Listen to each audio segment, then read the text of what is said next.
Hello everyone, I am doctor Rashmi नहलवाल।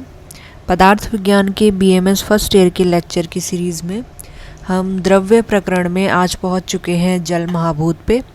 तो जल महाभूत पे एक क्विक शॉर्ट नोट्स हम देख लेंगे जल्दी क्योंकि हम पहले भी महाभूत पढ़ चुके हैं। हम डिटेल में उनका पैटर्न हमें समझ में आ चुका है कि अब हमें किस पैटर्न में बात करनी है। तो हम जल महाभूत को शॉर्ट में जल्दी निपटाने का ट्राई करते हैं। तो सबसे पहले आ जाता है प्रशस्त पाद भाष्य का आपत्व अभिसंबंधात जला, यानी जिसके साथ आपत्व जो है वो समवायी संबंध से निवास करता है वह है जल। तो जल के बारे में क्या बोला है? आपत्व अभिसंबंधात। अभिसंबंधात का मतलब कि समवायी संबंध से, जो कभी अलग ना हो। तो ऐसा जल के साथ क्या जुड़ा है? आपत्व।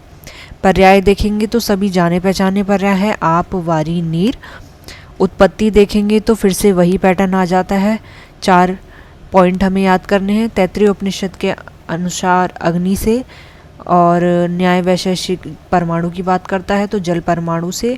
सांख्य, योग और आयुर्वेद का एक ही मत है जो कि है रस तन्मात्रा से जल की उत्पत्ति। इसके बाद तर्क संग्रह की बात आती है तो तर्क संग्रह ने क्या माना है? शीत स्पर्श वत्य आपह। फिर तैत्तिरीय उपनिषद ने क्योंकि अग्नि से माना था तो उन्होंने क्या श्लोक की लाइन दी है? अग्नेरापः। इसके बाद हम देखते हैं वैशेषिक दर्शन ने क्या कहा है?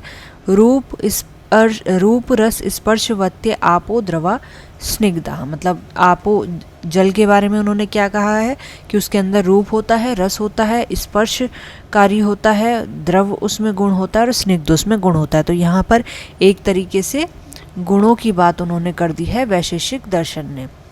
फिर जैसे कि हमने ये चरक शारीर एक का हम पढ़ रहे थे, एक एक करके वहाँ पे गुण दिए गए हैं सारे द्रव्यों के।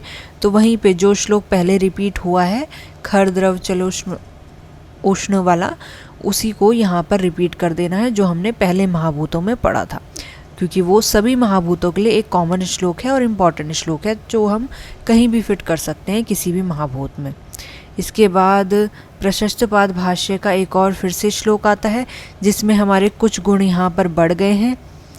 तो हम उस गुण को देखते हुए उन्हें याद करके फिर बाकी की जो हम है सेम लाइन उसमें जोड़ सकते हैं प्रशस्त पाद भाष्य के अकॉर्डिंग।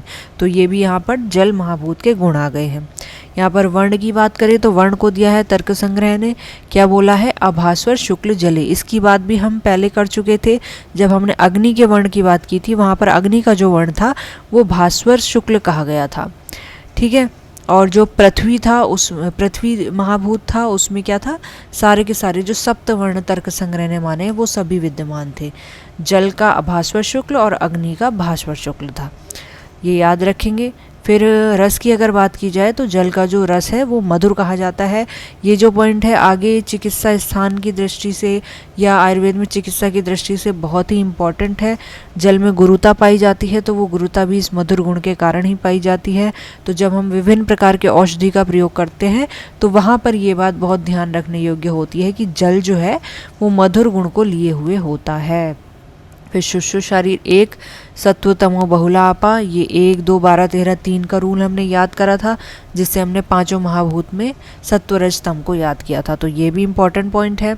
इसके बाद चरक सूत्र 26 आत्रेय भद्र काव्य में 7 गुण दिए गए हैं जल के। द्रव स्निग्ध शीत मंद मृदु पिच्छिल रस गुण बहुलानी आप्यानी। तो ये सब गुण जो होता है वो जल में पाया जाता है चरक के अकॉर्डिंग। ये 7 गुण हैं। फिर तर्क संग्रह ने जो जल के टाइप दिए हैं नित्य और अनित्य, जैसे उन्होंने पीछे भी बताए थे, उसमें शरीर संज्ञक, इंद्रिय संज्ञक और विषय संज्ञक आ गया।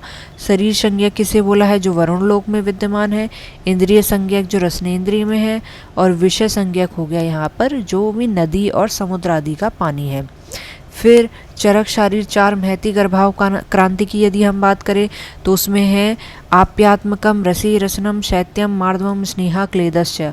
तो यहाँ पर जो भी जल महाभूत के जो द्रव हैं उनके वो जो भाव हैं आप्यात्मक भाव, उसके बारे में दिया है कि वो कैसे कैसे होते हैं कि उसमें रसे रसनम शैत्यम मार्दवम स्नेहा क्लेदस्य, ये सब कार्य एक जल गुण वाला द्रव्य करता ही करता है। ये सब भाव उसमें रहते ही रहते हैं।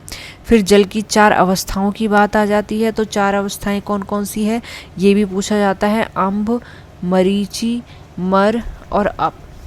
ठीक है, तो ये 4 अवस्थाएं भी बहुत ज़रूरी है याद रखने की।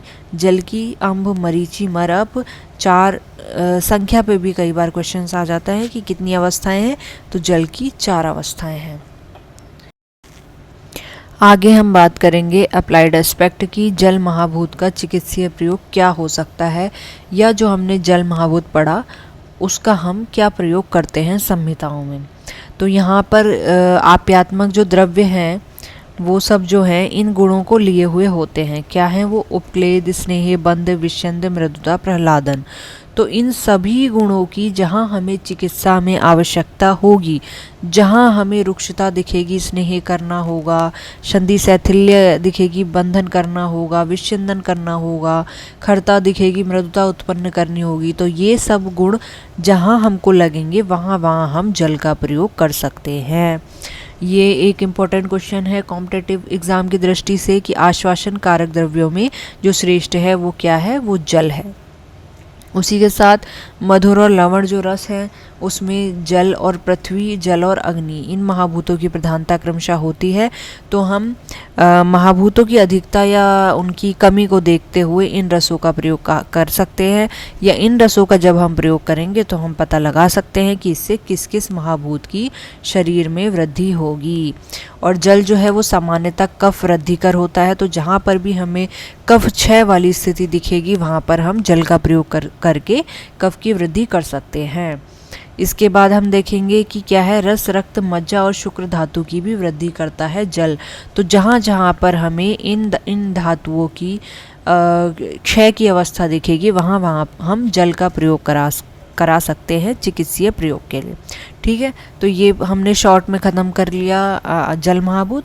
इसके बाद लास्ट हमारा एक रह जाता है पृथ्वी महाभूत, जिसे हम नेक्स्ट क्लास में देखेंगे। अभी के लिए इतना ही। Thank you.